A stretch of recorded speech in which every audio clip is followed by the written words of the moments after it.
University, Amity University, Parul University, and many others. He is also a sought after speaker and has delivered lectures at UPES Dehradun, GGSIPU in New Delhi, and platforms like Mediate Guru and Logtopus. He has also featured in multiple arbitration podcasts. With his blend of practical expertise, academic engagement, and sector focused specialization, Mr. Ayush continues to leave a significant mark in India's arbitration landscape. So, we are truly honored to have you with us today, sir. Now, I would like to hand over the session to you. The floor is all yours. Thank you.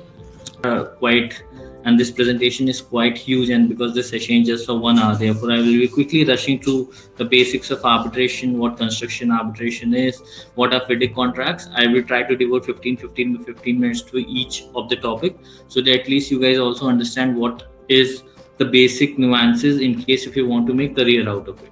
Okay, so obviously arbitration is a subtopic which we all know, and obviously the first thing which comes up in the mind is like in case of a law professional, in case if they want to do litigation, so obviously what are the other things which a person can go forward with.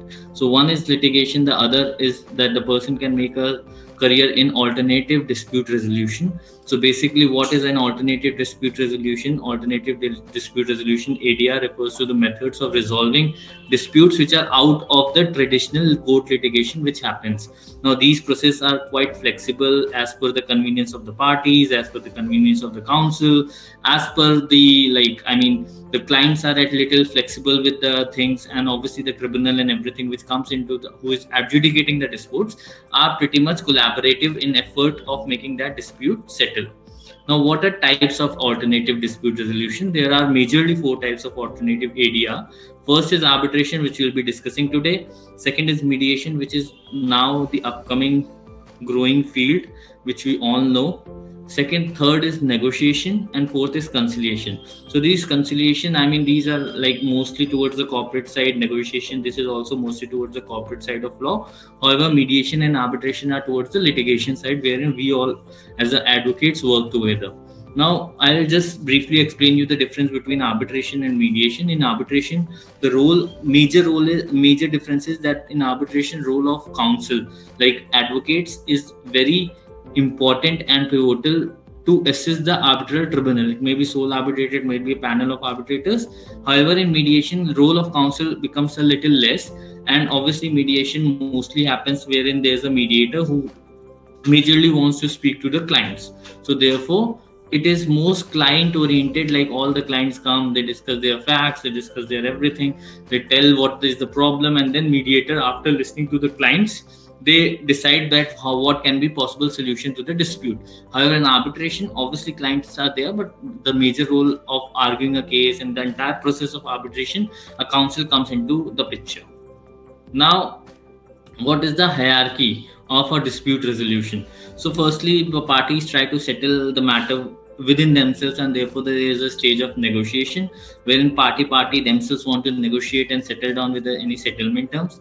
Then comes mediation, wherein a third party or neutral mediator comes into play. However, because it is a very client oriented, therefore no advocate, no counsel, this role is as important in the stage of mediation.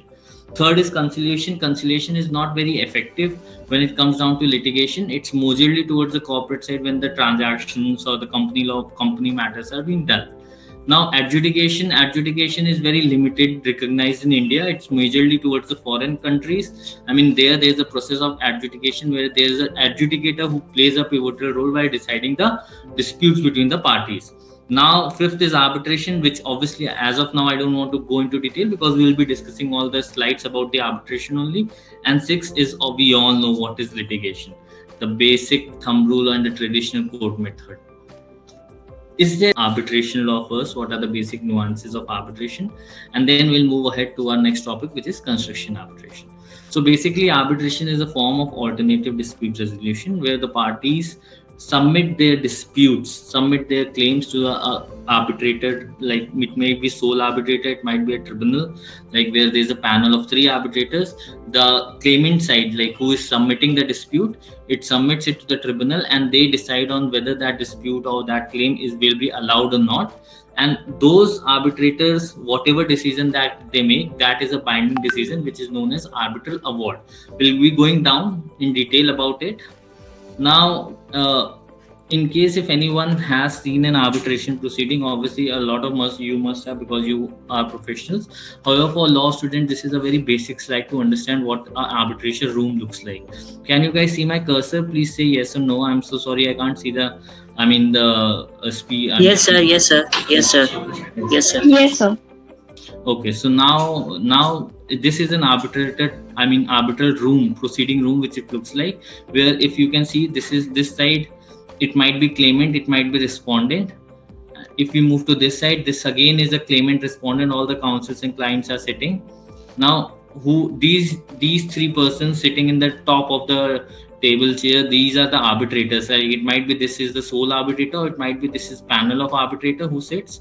Now this person and this person are at times assistant to the arbitrators, who are assisting arbitrators in obviously collating documents, finding judgments, doing research, writing orders, whatever they want to do. So obviously these two persons who are sitting might be assistant to arbitrators in this room.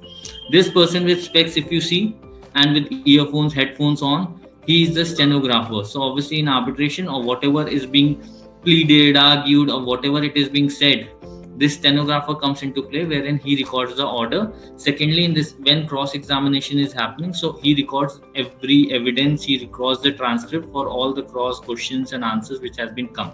So this is a stenographer. Then this lady, she might be a person from arbitral institutions. While we go down the slides, I'll tell you that there are different arbitral institutions which are acting right now in India, and this lady might be from arbitral institution, who might be telling about the rules of the respective arbitral institution. So this is how an arbitral room look like, wherein there are two parties, one stenographer, arbitrators, and then there are assistant to arbitrators, etc. Okay. Now, what is history of arbitration? So obviously, as we all know, that arbitration started with the ancestral model. So obviously there it was like pre-independence era, there was a time when in foreign arbitration started. Now in India, arbitration first came in 1996. First came in 1940, which was the pre-independence era. After that 1940 act went ahead, and then obviously it was amended, and 1996 act came into play, which right now also is very like one of the most prominent act that we use. However, there have been amendments to it. Now it's like in 2015 amendment happened, in 2019 amendment happened. All these amendments have taken picture to improve arbitration law, and this is also as per the law which is being improved in the foreign countries. So we adopt arbitration law. Now, what are advantages of an arbitration? So these arbitration proceedings are more confidential, obviously, because it does not require the court orders and anything. The parties are free to go ahead and have that confidentiality. We all know that. I mean, in India also today also, like there are n numbers of arbitration going on. However, their records are quite confident. Like it's just between the tribunal and the parties. It is not open for open public. Obviously, when arbitral award comes into play, that's a different angle to it. And in case if that award goes to a section like litigation, that's a different part of it, wherein we understand what were the facts of the case. However, when the proceedings are at the stage of arbitration, it's quite confidential. Therefore, obviously, all the details about the parties are not out. Hence, the parties prefer confidentiality over like being a public thing. Secondly, it is efficiency and speed. There are a lot of debates which is happening, like arbitration is a very time-taking process or whatever it is. But I still feel arbitration is quite efficient and speedy, because as per like obviously section 29A, we all know that arbitration has to be decided in 12 months. Then there's an increase of 6 months by parties. Then there's an increase of 6 months by the arbitrator. And then obviously the court also can decide under section 29A how much time the arbitration can go ahead. However, this like entire process, like usually what I have in my experience done was like in 2-3 years gap, arbitration is being resolved and award is being out. However, when it comes down to litigation, today also, like when we now in Delhi High Court, for example, today also we did a matter, and the next date in that matter is of April 2026. Now, in April 2026, when the matter will be listed again, in case if it is heard, it's fine. In case if not, then obviously the next date would be in maybe September. In September, if we go, then again it will go in next year, Jan Feb. So in an year, it might be twice or thrice that the matter comes up. But however, in arbitration, that I mean, hearings are quite frequent. I mean, hearings are quite flexible as per the time of the client, counsel, tribunal, whatever it is. So therefore, this is still speedy, and I believe that in 2-3 years, the what comes, like for a general arbitration also. Obviously, there are arbitrations which ends up in 1 year also. So that's a different angle to it. Now, expertise. Now, arbitration is quite experienced, as in, because obviously arbitration, like for example, today we'll be speaking about construction arbitrations. Construction arbitration basically talks about the construction law as well. Now, this construction law, it requires your technicalities towards the engineering side as well. It's not just about you being a lawyer. You need to be an engineer for this field as well. Therefore, it requires experience, like with the tribunal who is hearing the matter. They have that experience of deciding what these technicalities are. Also, under section 26 of Arbitration Act, the tribunal, if they feel, they can appoint an expert also to assist them while deciding on the claims or disputes whatever the parties have. Therefore, this arbitral tribunal, whatever award they are passing, it is quite experienced with a lot of expertise which comes into play, and then they go forward and decide on the expertise of what the dispute comes into play. Last point is flexible. As I told you, flexible because obviously the parties are free to write to the tribunal, write an email to the tribunal. The dates are being flexible. The dates are being decided by the consent of every party, and then obviously the process is being very quite flexible. In case if you want to argue the matter, then obviously you are the one, the counsel are the one who decides like what you have to argue today, what they have to argue on the next day. So it's not very difficult process to argue with the matter also, and it's quite flexible to all the parties like client, counsel, arbitrators, all the things are at a very flexible stage. Now, what are types of arbitration? There are two types of arbitration: domestic arbitration, international commercial arbitration. Domestic arbitration are the arbitrations which are happening in India. Obviously, international commercial arbitration also happens in India, but in domestic, both the parties are Indian parties. In international commercial arbitration, one of the parties will be a foreign party, and then there is another segment which is known as the foreign award, wherein both the parties are outside, and obviously that is governed by the Indian law. Now, this is something which I would like to talk about. I don't know, this slide might be very small. I mean, a lot of content is there, but can you guys read what it is written here? Yes, sir. Yes, sir. Okay. So, like for example, for going forward, I'll hypothetically assume like we will, number one, that this is I'll talking about this process of a construction arbitration. Number two, for this slides and the presentation, let's assume NHAI is the employer who is giving the work, and L&T is the contractor who is taking the work to perform. Okay. Now, when I say NHAI, please assume that it is employer. When I say L&T, please assume it's the contractor or the employee. Now, the step one is the tender stage. Tender stage is the stage wherein NHAI it opens a bid for the work to be completed. Now, work can be anything, like it might be for the construction of road, for the construction of metro, for the construction of railway, for the construction of power plants, maybe solar, thermal, whatever it is, for the construction of airport, for the construction of port, whatever it is. This is construction arbitration. So for this case, like this presentation, let's assume NHAI opens a tender for construction of a road from Delhi to Gurgaon. Okay. So this is a tender stage wherein NHAI will ask for all the applicants, all the contractors to bid their value, that how much amount they will take, or they will take time to bid for construction of the road from Delhi to Gurgaon. Now, once, like for example, let's assume L&T says that they can make the road in 100 crores, and wherein there is another contractor which might be Adani, they says that okay, I'll do in 120 crores. Now, NHAI will say who is the lowest bidder. Now, lowest bidder, obviously, because 100 crores and 120 crores, 100 crore wins. So obviously NHAI will give work to L&T, and NHAI will say to L&T that let's make an agreement that you will perform the work for construction of road from Delhi to Gurgaon. Now that agreement will have different clauses, and that will be have a GCC, that is general conditions of contract. Then it will have a SCC, that is special conditions of contract. These contract has different clauses. I would suggest everyone to read one EPC contract so that they can understand what these contract stages are.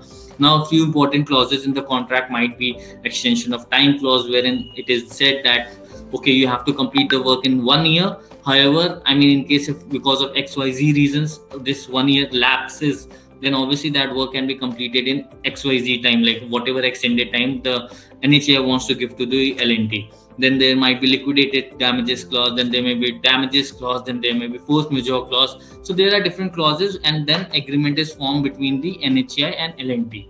Now, during the construction stage of the project, the step 3 comes like dispute occurs between the parties.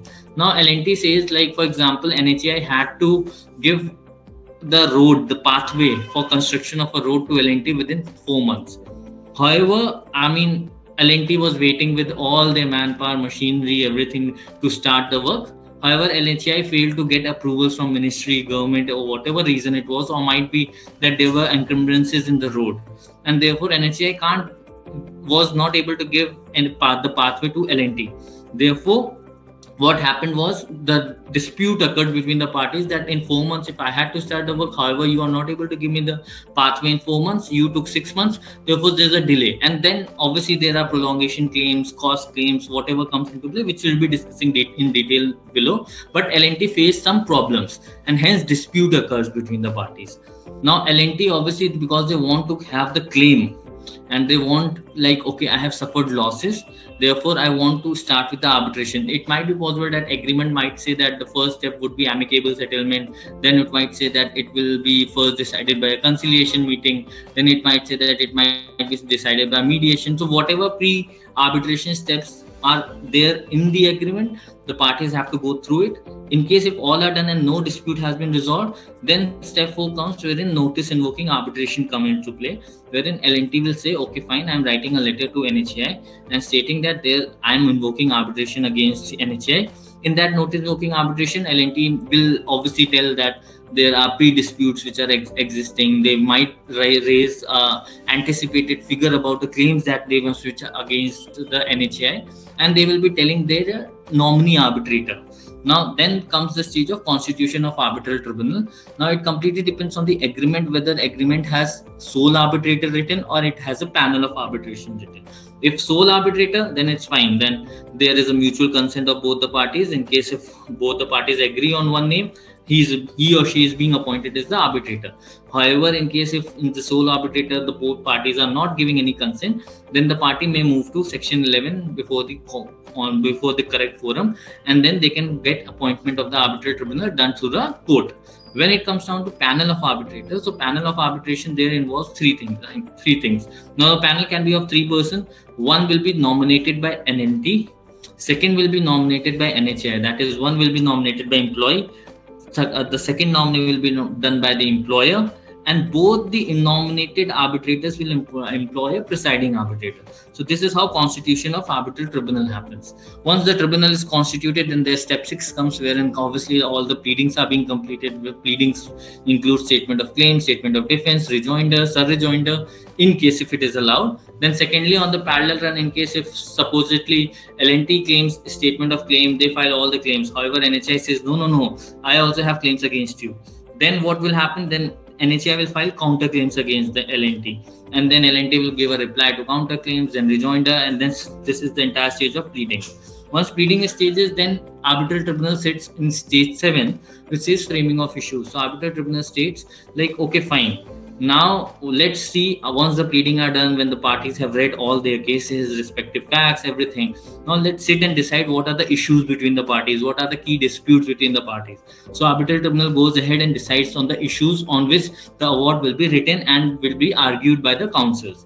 Next step is like drafting of evidence and cross-examination. Evidence and cross-examination comes like in case if a fact is being disputed by the other side. So obviously to prove that fact, to prove what was the correct picture, to prove that correct story, evidence is being led, wherein one of the witnesses from each party comes up and says, okay, I'll be before the tribunal and before the other side for a cross examination, wherein they will ask the questions and everything to just uh, i mean put a stamp on whatever facts is being written is correct or not. The other side, while doing cross examination, will try to break the witness so that at least they can say that whatever facts is being written is wrong.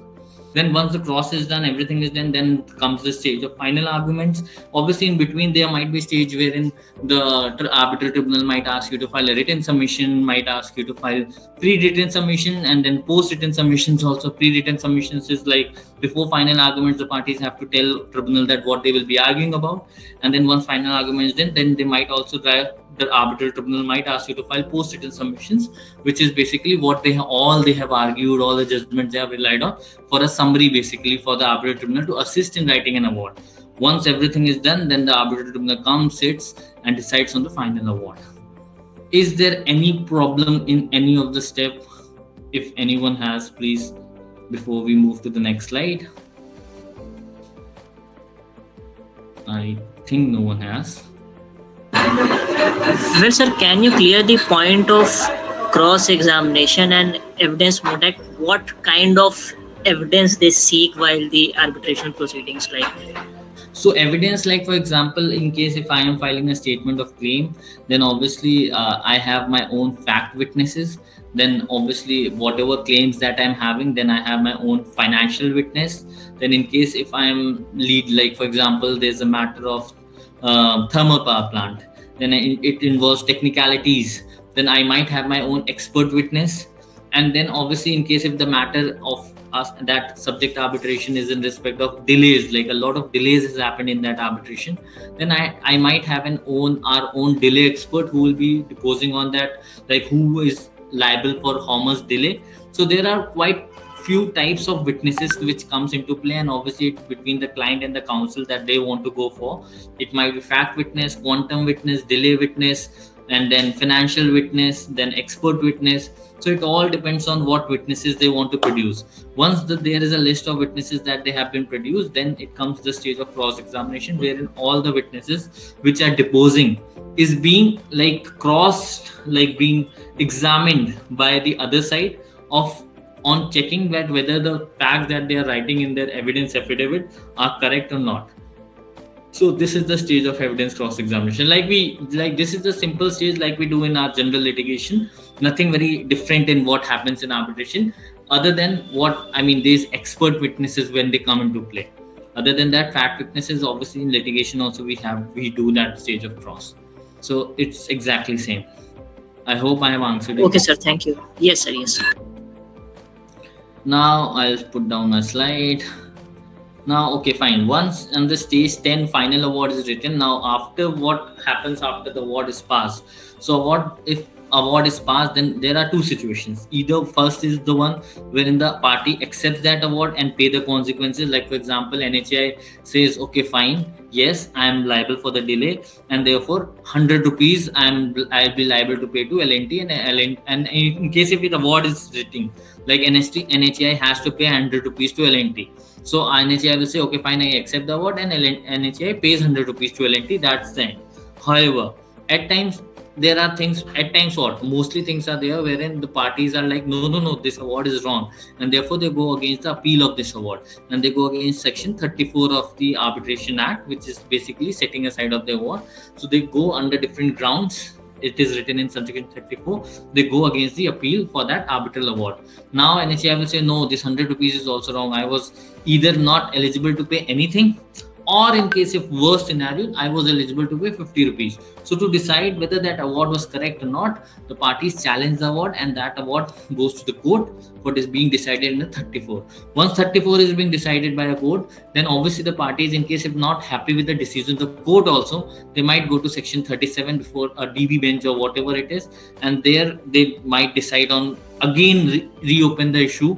Obviously the facts can't be reopened, but yes, a law proposition can be challenged in case if award is on the face of it is something which is very biased, something which shocks the conscience of the any person. And also and the award can be challenged in case if it is challenging the public policy of India. Public policy, basically the basics in a layman language, I would suggest, like if it is challenging the basic law which is being formulated by the constitution or basically by any of the law. In case if it is challenging and the rule against the very basic of whatever law, like for example FERA Act is there, and in case India has its own FERA Act, now if the award is written which is completely opposite to what India FERA Act says, therefore that award can be challenged as per the public policy. Now, obviously, Arbitration Act is a very beautiful act. I mean, obviously, in case if anyone has not read it, I would suggest to read it. In case if anyone has read it, I mean, if they are doing this practice, then they all understand what this act is. It's a very beautiful act, very small, but it's very good. So there are few key sections which I feel are very important in Arbitration Act, which a lawyer all every time should know. Like section 7, it talks about the arbitration agreement, like which is like the bible of it, like from where arbitration starts. So it defines what arbitration agreement is. I have not written in detail, but I'm telling you in numbers what it is. Section 9 is basically interim measure by court. So there are various measures which are being given in the act. I mean, I would suggest everyone to go and read. Now section 9 can only be given, like all the interim measures can only be given by the court. Next section is section 11, which is appointment of arbitrator. As I suggested you, like in case if there is a mutual consent between the parties, and in case if there is like everything is mutual consent between the nominated arbitrators as well, in case if everything happens, then the section 11 is not required. However, in case of any non-consensus between the parties, then one of the party who wants to invoke arbitration goes against in the court filing section 11. Now section 16, obviously this is competence of the arbitral tribunal. It's competence principle, wherein the party might challenge, in case if an arbitrator is appointed, it might challenge that this arbitrator is biased or might have some reference or might be familiar to one of the party and might not give a correct advice. So under section 16, an application is filed before arbitral tribunal to give a challenge about the competency of that arbitral tribunal.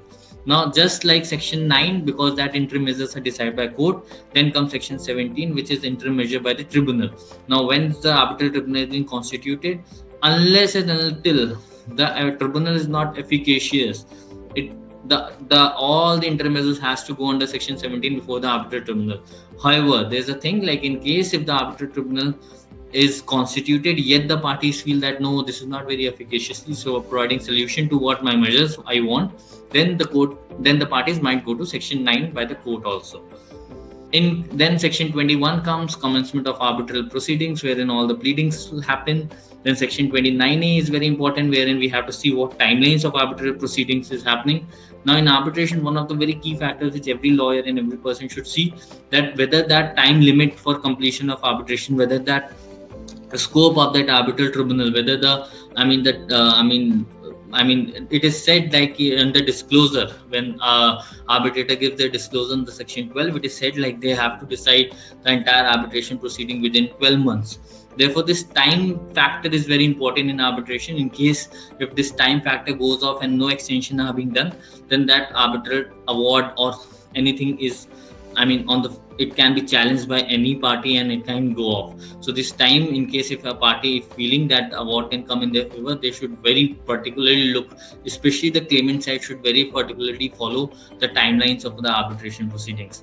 Then next comes section 37, which is about how the award should be written. It should be very well written. It should be having a lot of reasons of why a tribunal is holding any decision. Like in case if that award is not very reason oriented award, that might, there are Indian jurisprudence in that award might also go off. Section 34, as I already suggested you, that is a challenge to award. Then comes section 36, when the award is being challenged, everything is done, and then eventually comes the stage of enforcement of an arbitral award. The court goes ahead to file an application, the section 36 before the court, and then that award is being executed as a court decree. Now, what are recent developments? Obviously, these are few trends, which is, the few changes which is happening in an arbitration act. So, firstly, the issue of arbitral fees is settled. A lot of disputes are happening about, that the fee of arbitral tribunal is quite high and everything. Now, Schedule 4 has come, wherein the limit has been set. Then there is constitution of arbitral institutions, like we all see right now. Like there is DIAC, like Delhi Institute of Arbitration, then MCIA, then we have ICA, Indian Council of Arbitrations. So these institutions are getting up, and they are basically providing all the mechanism. They are making their own rules to conduct an arbitration proceeding. So this is basically constitution of an arbitral institution. Then, as I told you, that timelines are very important. Therefore, a lot of focus is happening these days on timelines for conclusion of arbitration proceedings, because it has been a quite a debatable topic, wherein the parties, these all the concerned clients, parties, they are saying, oh, arbitration goes on and on and on. So to just stop on that thing, now focus is on whether that arbitral proceedings are being conducted in fixed time duration or not. So this is why I'm saying that timelines is very important in arbitration going forward. Next is formulation of Arbitration Council of India. This is still on the paper stage. However, this will come up very soon. Now comes the most important topic of construction arbitration. So I will not go into very detail about construction arbitration, as we all know what construction arbitration does. The word suggests construction arbitration. Construction arbitration is basically related to construction industry.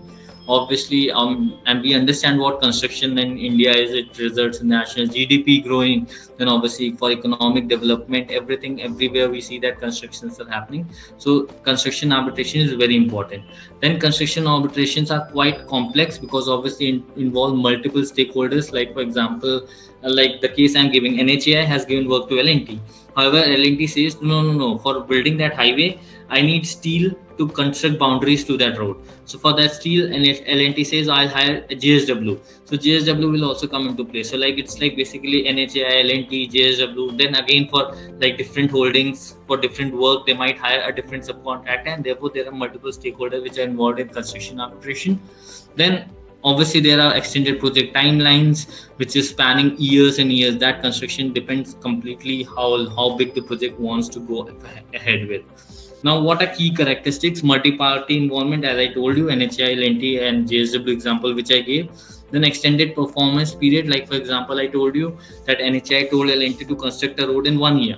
However, obviously because of the delay on the part of NHAI or maybe on the part of L&T, that work is not completed. So that 1 year gets extended, like okay, for another 1 year you can construct the road. So that 1 year gets extended by 1 year. So it basically happens that one single road, which was originally to be constructed in 1 year, now is being constructed in 2 years. So this is extended performance period.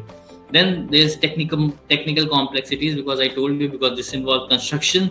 So here you have to understand what are drawings, what are piers, what are what are the technical qualifications for a coal. Like for example, in a thermal power project, so we need to understand what is the moisture content in a coal to be burned, so that a thermal power plant and thermal energy can be generated. For example, in a solar energy project, like in case of solar farm is being built, then we need to understand what solar pergola is, so that at least we understand how the solar things works. Then in case of a road, we need to understand what ROW is, what appointed dates are. And then obviously, in case if you work about the metro construction, then there are piers, then there are pillars, then there are drawings, as-built drawings, then the drawings which are being issued at the stage of tender. So there are a lot of technicalities, which is not a lawyer thing. This is mostly technical side of the thing. However, in case if you want to have a very good career in construction arbitration, then you need to understand this law plus engineering thing. So it involves technicalities, and therefore it's very complex. And that is the reason that it is very technical complexity.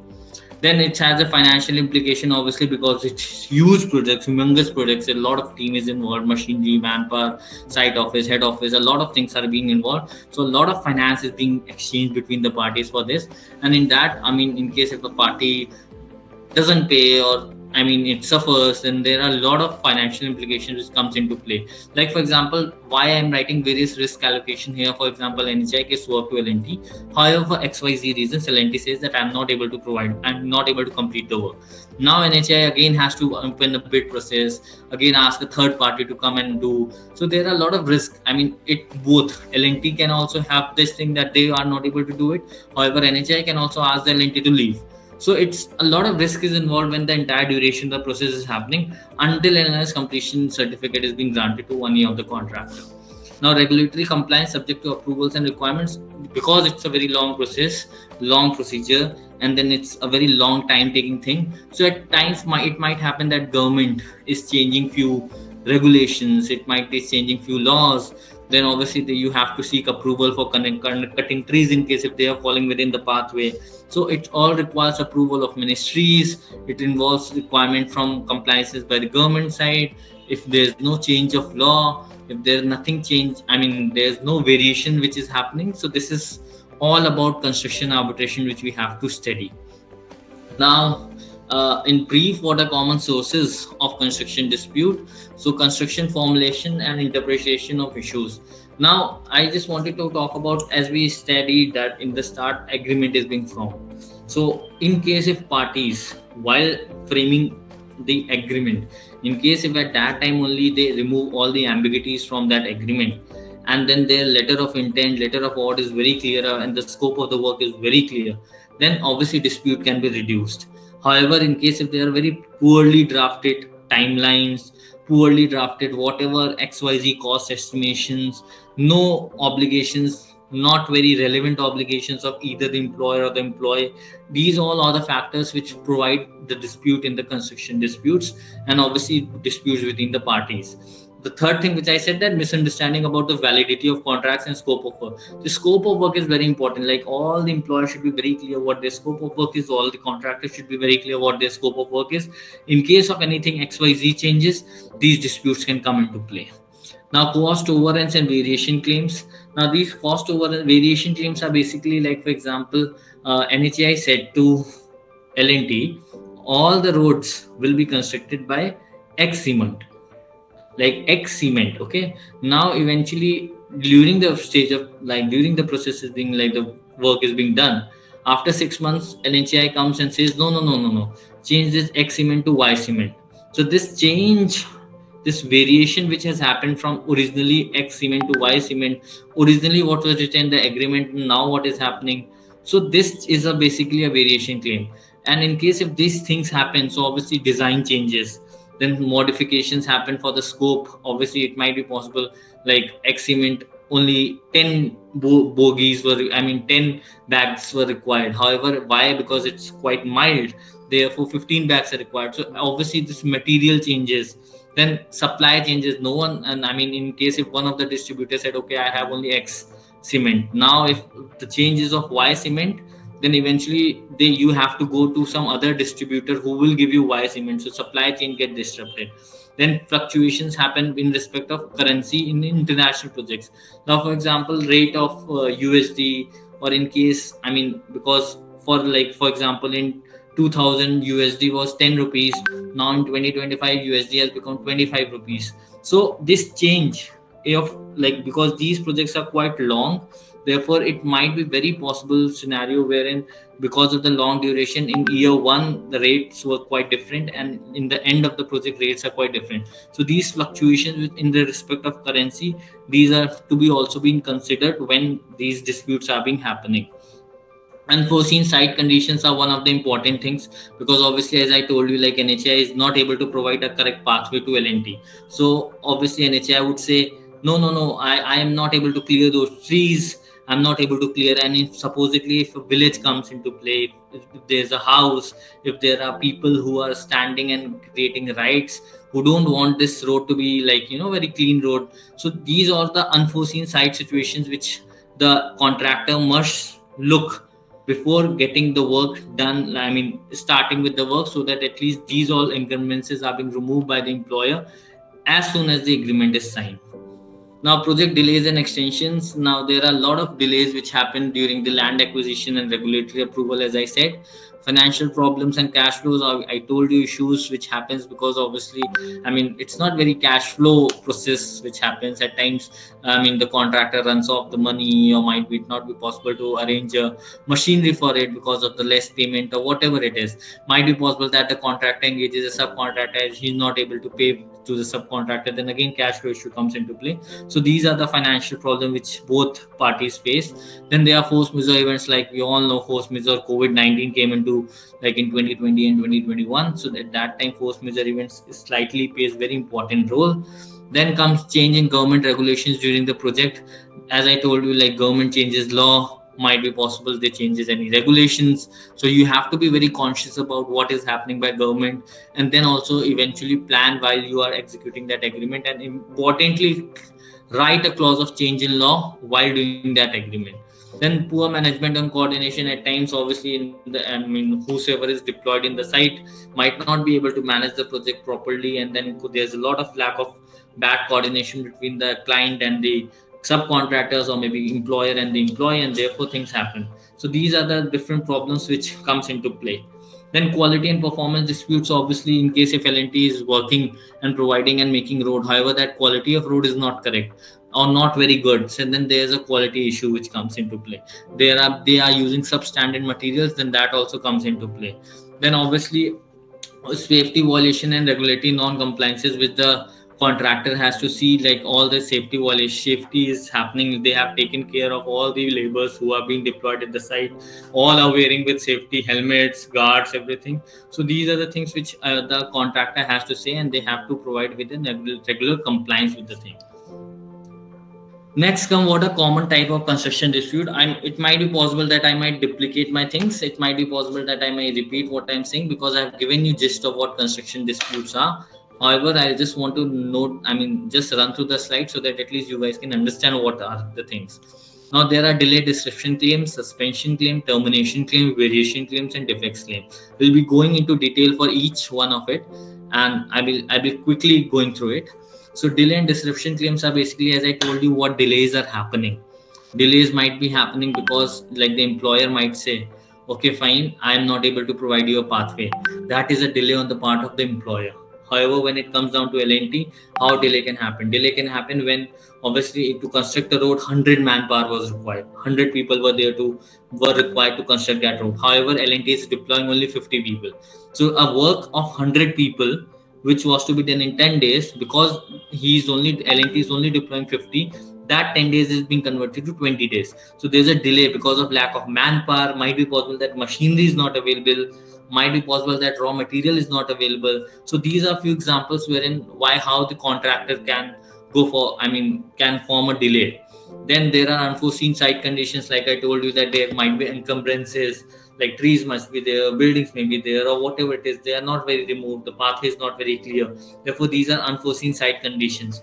Force majeure events, like force majeure might be the cyclone comes into play, earthquakes might come into play. In case if that construction being towards the seaside, then obviously tsunami is a picture. And then obviously this COVID-19, these demobilization, these are all the force majeure events. Like if any political uprising is being done in a country, so these are all force majeure events. When you see a contract and when you see force majeure clause in that contract, you will find a number of grounds, 10 11 grounds, which constitute what force majeure events are. So it's very important to negotiate and write down all those force majeure events, so that at least later on you are fine with, in case if that things happen. Regulatory changes, obviously as I told you, regulatory changes, like the government changes any rules, regulations, or whatever it is. Poor project planning, again same thing, like the contractor is not very well aware about how the planning has to be done. He's not very aware about what process, like first what has to be done, then what has to be done, third what has to be done. He's not very clear with the project planning, and at that stage obviously poor project planning results in a lot of delay on the side of the contractor. To reduce these things, obviously now in India, and it has been like taken from foreign, like there are standard contracts like FIDIC, CPWD, NHA. They are now using different techniques of negotiation, mediation, dispute adjudication board, which is known as DAB, before arbitration. However, I feel, and as per my experience, arbitration always come into play, because there are few cases only who are settled by this. However, these contracts are quite standard, therefore it provides, like the terms of these contracts are not very ambiguous, and therefore it's very crystal clear, and things are little going smooth. But yes, their problems still exist. The extension of time, obviously, in case if L&T is not able to complete the work within 1 year, then L&T will seek extension of time to NHAI for completion of that work within 6 months, 1 year, or whatever time is left. Like at the stage when the time period is being completed, at that stage L&T will seek and assess how much work is being left, and eventually it will ask for an extension of time. Now these cost compensation, obviously liquidated damages and general damages can be claimed by both the parties. Liquidated damages can be claimed by the employer like NHI, however general damages can be claimed by the contractor. Then arbitration resolution, this is basically that arbitration processes which we have just discussed. So this is about it. Then delays, I have told you about, again it is the same thing, employer caused delays. Like what delays can be caused by the NHAI? For example, late approvals, like in case if approval was to be given by any of the ministry, however NHAI failed to get that approval, this might be one of the reason. Design changes, like NHAI said, okay, you have to construct a pathway in a straight line, however later on says no, you have to construct that pathway in a curved position. Therefore there is a change of design, and that change of design, basically now the contractor has to rework, reassign, rethink about what situations, what materials might be changed, what machinery might be put, what all things that encumbrances have to be removed to, re-measurable approach about having that change design. So these design changes, then site access, as I told you, that site is not very clear, and there are encumbrances. So if the employer gets a delayed site access, these are all the reasons which employer can, a delay can be caused by an employer. However, when it comes down to contractors, so poor performance, like for example, the plan was not very good, and then eventually it resulted in quite to and fro of the work which is being done. Therefore, it caused delay. Then resources are being constrained. Resources include manpower, machinery, site overheads, everything, like all the resources, raw material, whatever you want to say. So in case if there are constraints about any of these issues, then obviously delays happen. Then management issues wherein approvals are being delayed, like all the approvals, like for example approval for asking for an EOT, or maybe asking for a damages, or maybe asking for any of the approval, like for getting approval of the ministry also. Like in case if contractor has to remind to employer, however management has failed to give a reminder to employer, that's also one of the issue which contractor might face. There are a few neutral diseases like force majeure events. Cyclone is not a employer thing or contractor thing, it's basically a natural process. Therefore there are a few neutral delays which are both caused by employer and the contractor. Regulatory changes, things which are happening from the government side, we don't have, neither NHI nor LNT has any control on that. Unforeseen conditions like COVID-19, again NHI and LNT don't have any control in that. Now then there's a process word known as concurrent delays. Concurrent delays are basically, for example, in case if NHI has to provide land like the pathway in 3 months with a clear picture, and NHI failed in that, so there was a delay of 3 months. However, in those 3 months, on the side of LNT also, LNT had to deploy machine, it had to deploy, for example, it had to deploy a few experts from a foreign country.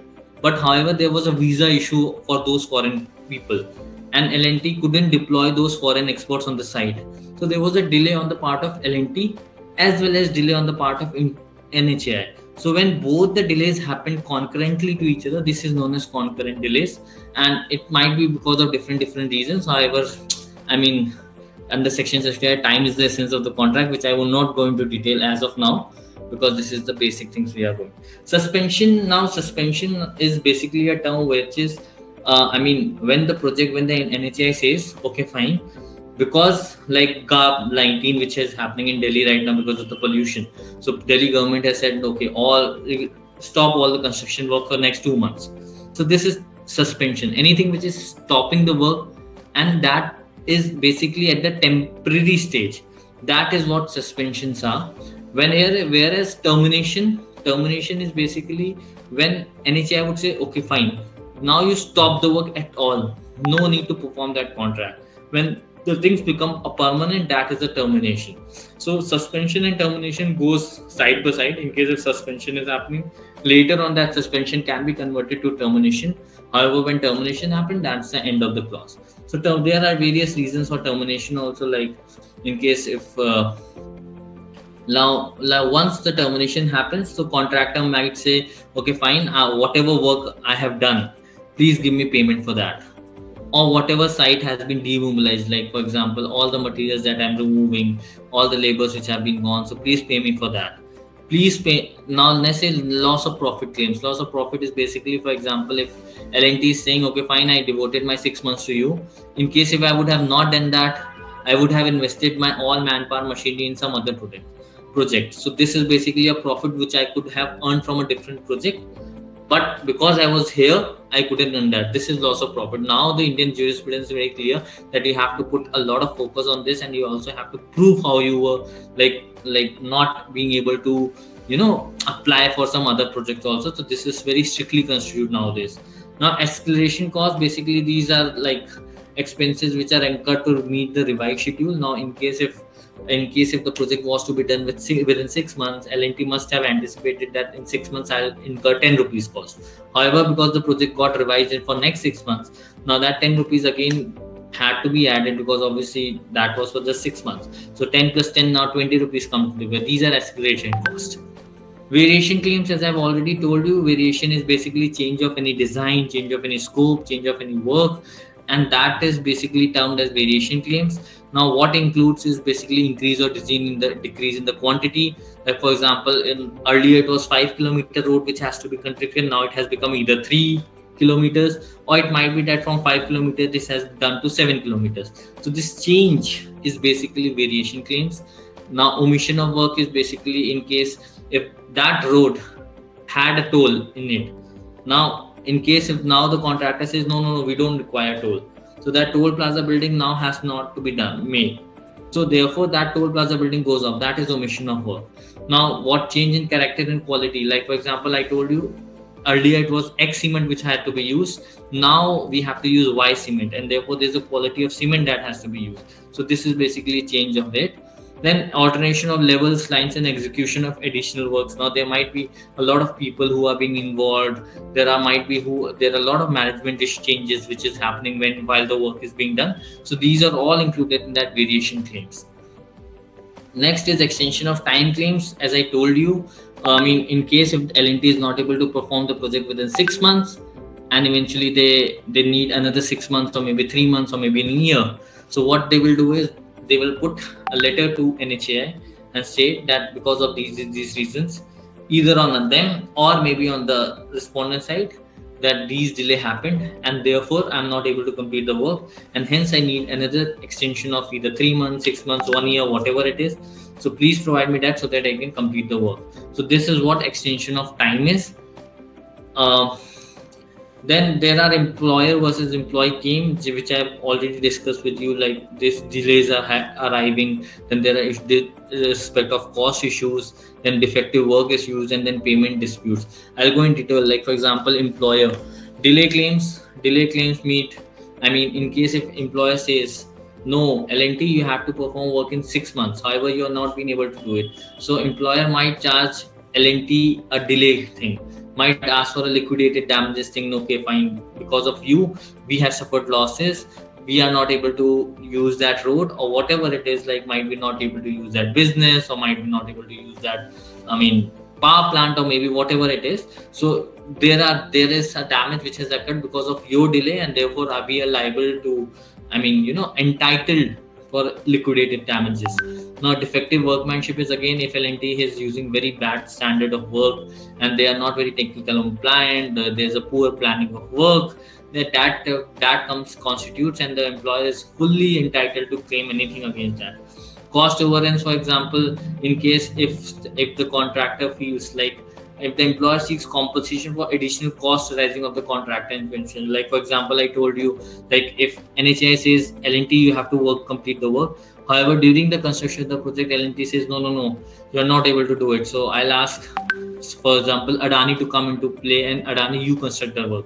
So NHAI originally had to pay entire thing for NHAI or L&T also. Now again that same work is being like remeasured, and again it has been repriced, and then now Adani will do. So these are basically extra costs that NHAI had to pay, and this is what cost overruns are. Then breach of contract. So basically if contractor breaches any of the terms of the contract, then NHAI is entitled for like invoking a claim against that. Liquidated damages, as I already told you, like pre-agreed compensation for delay claim when milestones are not achieved. So in case if 6 months are not achieved, then obviously liquidated damages, the NHAI is fully entitled to claim liquidated damages. But these clauses must be written in the contract agreement which is being signed by the parties. Next comes what employees can claim. For example, non-payment or late payment. So for example, L&T says, okay, fine, I have been pursuing behind you. I have raised so many bills. So please pay me for that. In case if bills are not being paid, that is one of the claim. In case if, like for example, L&T asks for 10 rupees. However, NHI only pays 8 rupees. So 2 rupees are being withheld by the NHI. So L&T can ask for those claims also. Then obviously in case if there's a delay in payment, like for example the payment had to be made in first week of any month, however NHI pays it in the second week, so that 7 days delay, the interest for that delayed payment L&T can ask for it. So these payment related claims L&T can ask. Then variation claims, like for example I told you, in case if there is any variation in change of design, scope, or whatever it is, so for all the extra things which has happened because of that variation, the L&T is liable to, entitled to pay for it. In case if wrong termination happens, like for example as I told you, NHI said no L&T, you won't do it now, Adani will come into play, and there's a wrongful termination, then L&T is fully entitled to seek its all it damages from NHI, and this is one of the claim which L&T can have. Then escalation and cost inflation. Escalation is basically, like for example, amount of cement in rupees in 2024 was 10 rupees. Now in case if work gets extended and now we are sitting in 2026, now again in case that cement price has become from 10 rupees to 15 rupees, so this escalation of 5 rupees cost, this escalated amount is also like the contractors are entitled to get these escalated amount. And then last is extension of time, as I already told you. Now in case if contractor feels or NT feels, like whatever duration time has been decided, however in case of delays of either side of the party, in case if that work is not being completed, then the contractor is fully entitled to go and seek extension of time, which the contractor has to give or might not give. Next topic which I want to talk to you about is FIDIC. Basically, I told you in brief what FIDIC is in starting, when I said you that now there are few standard contracts which are being used to avoid the dispute. So now comes the FIDIC. FIDIC is basically like it is an organization which is headquartered in Geneva, Switzerland. It organizes basically all the standards of the contract which the party now uses to form an agreement. So these are standardized contract, and it is basically a provide very fair contractual relationship between the employer and the employee, and it's not very biased, it's very equal with a lot of flexibility. Now golden principles, I mean obviously because FIDIC brings some standard, so all the duties, rights, obligations, roles and responsibilities of all the contract participants have to be very crystally clear, drafted in the FIDIC book or FIDIC contract which is being done. Then second principle is that it must, all the conditions must be drafted very clearly and without a piece of any ambiguity. Third is that the risk between the employer, like risk between NHI and L&T, it should be balanced. It should not be like L&T is at more risk or NHI is at more risk. It should have follow a balanced approach, and all the times period are also very specified, because as I told you, arbitrations are very time specific projects. So all the time period has to be very specific when it comes down to FIDIC book. So in case if all the employers and the contractors follow some if and but, some plus and minus in their agreement, and I mean they do plus minus in respect of whatever they want, each party wants, in case if they changes something about those agreements, a lot of dispute can handle, and this is what FIDIC is doing these days. So basically it's standard, number one. Risk allocation is balanced. Professional development, because FIDIC involves all the technical people also, so in case if technicalities are required, they have people who can provide FIDIC like proper expertise in whatever area they want. It follows ethical practices, because obviously it's very crystal clear that it has to be have very flexible and a balanced approach, therefore it follows ethical practices. And knowledge sharing, because obviously FIDIC involves law into it. I mean the technicalities of how contract has to be drafted, how it has to be kept, how it has to have all the obligations of employer and the contractor are very much crystally clear written down in that. So it's very knowledge based sharing. Now, what are the uses? So FIDIC is basically standard forms. It has all the rights, benefits, and liabilities, covers all the aspect of contract management, including planning, design, procurement, construction, dispute resolution, post construction. As I told you, in case if there is a poor planning, then dispute can occur. So FIDIC basically takes care of that. That includes all the planning, design, procurement. Everything is very crystal, very drafted in a very proper way. And all the employers nowadays in India also started using FIDIC, and it all covers the very fair dealing, openness, and teamwork between the parties. Now, what are FIDIC types? So this is basically, I think, the last few slides. I mean, there are various types of books which is happening in FIDIC. So FIDIC Red Book is a thing where an employer provides, like the NHI provides a design, whereas contractor executes that design. So this is FIDIC Red Book. FIDIC Yellow Book is basically where contractor is responsible for both design and the execution of work. So this is the difference between FIDIC Red Book and Yellow Book. Then comes FIDIC Silver Book. FIDIC Silver Book, I mean, contractor assumes full responsibility. Nothing is in the respect of the employer, and therefore in that particular FIDIC Silver Book, it assumes full responsibility for engineering, procurement, construction, and every greater responsibilities in the part of contractor. FIDIC Green Book is basically a simplified form for small scale businesses, and it's for those projects which are very lower valued or have a very limited scope. FIDIC Gold Book is something which is mostly towards the PPP side of the projects, and wherein concession agreement is being built. FIDIC, there's a subcontract book. Obviously, as I told you, like L&T has hired a subcontractor JSW to give steel. So eventually that subcontractor thing comes into place. So FIDIC takes care of that as well. And it has FIDIC subcontract book also. Then FIDIC Blue Book, as blue suggests, it's related to water. So basically all the dredging, reclamation work, FIDIC Blue Book comes into play. And FIDIC White Book is basically for consultancy services, for professional services, for all the small contract between the professional networks. So the FIDIC White Book comes into play. Notices is something which I want to talk about in FIDIC, like in clause 20.1 of FIDIC. It clearly says that in case if L&T wants to have a claim against the NHAI, then in 28 days, and L&T has to inform NHAI, and a strict 28 days, L&T has to inform NHAI that I have to raise a claim against you for whatever amount it is. Now, this principle is like very strictly construed. I mean, in case if a parties are using FIDIC contract, it's very rare, what I have seen in my personal experience, that this principle goes off. Therefore, in case if you are FIDIC using, because I told you that this is very time specific contract, so you have to follow that strict timelines which are given in the contract. In case if L&T fails to tell NHI about any claim within 28 days, it might be also possible that the claim goes off. So this is it. Now there are a few key case laws which are being done.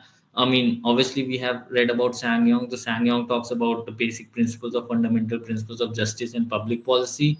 So it tells about what is basically in section 34 and difference between section 48. It says like what patent illegality is. It talks about that patent illegality clause is not available in international commercial arbitration. So this is what SsangYong talks about. Satluj is like wherein it says like the contractors, arbitrators, they have to follow what is being written in the agreement and being decided by the party. It very crystal clearly says a arbitral tribunal cannot be a judge of its own. It has to be within the four corners of the contract which is being executed by the party.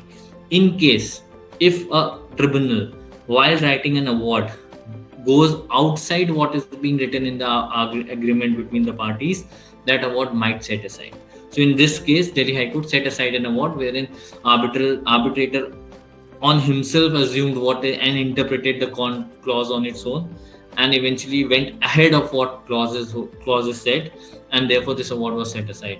Next is Hindustan Petroleum versus Banu Construction. Very crystal clearly, in very simple line, it says that for everything, like for every small penny which arbitrator is awarding to the party, it has to give reason for it. It has to provide the basis. It has to be given a very crystal clear, plain sum of whatever amount he or she is awarding, and he has to provide reason for every decision that it is making. In case if there is any lack of reasoning, then eventually that award can be set aside. Now, this is one last step which we do in the law firm, wherein how we handle these important disputes. So this is basically how we formulate the strategy while any case comes to us.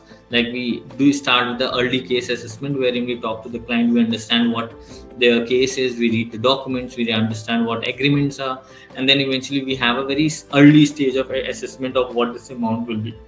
Then we have a case management conference, wherein we speak to the clients to understand what they want basically, and to decide on what preliminary issues might be, what jurisdiction they want to invoke. So this is basically a case management conference.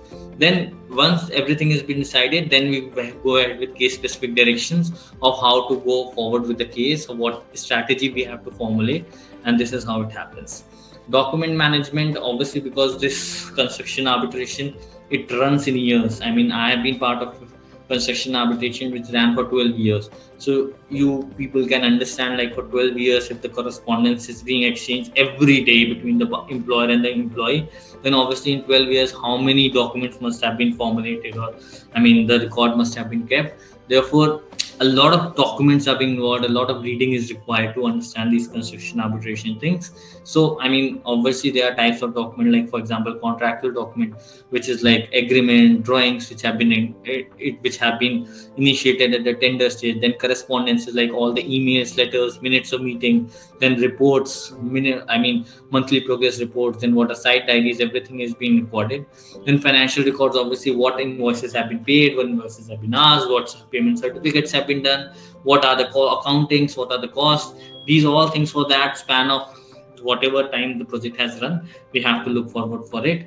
Then there are technical documents that during the stage of arbitration, during the stage of procedure of when the project was being handled, it might be possible that for in case for construction of a road only, say if L&T says, okay, fine, I need to test the soil where the road has to be constructed. So it might be possible that L&T might seek an expert advice on soil, the type of soil that is present, whether that quality of soil is correct or not for building a road on it. So there are different text reports, quality certificates, and drawings which are being present, and we have to read those documents as well. Now, witness evidence, as I told you, someone asked also this question, like how many types of witness are there. So obviously factual witness is there, then expert witness is there, and then party representatives are there. Obviously I told you more, but this is something which I've included in that. Expert evidence, experts are basically those people who help the tribunal, or help in case if a party is taking assistance of an expert, then these people come and help the party or maybe the tribunal in deciding how the things are. Now, like I recently went to SCL conference, School of Construction Law conference, and there I was informed, like these experts, like all the delay experts, should not be coming at the stage of arbitration. It should be like from the stage of like start of the project they should be hired. So there are a lot of type of experts, might be technical expert, delay expert, quantum expert, or legal expert, who are having a specialization in construction law. So now, yeah, this is the last slide, and I think nowadays arbitration is still like under the radar right now, because this Indian government is basically trying to discourage the arbitration procedure. And as we all know, the Ministry of Finance has said that no dispute for exceeding amount 10 crores. Then there several states, PWD, have removed the arbitration procedure from their agreement, and then they are basically saying mediation and court settlement to be one of the side which how alternatively the dispute can be resolved. But I personally feel, and because I practice in this field of arbitration, that arbitration will still survive, and it has a very long run.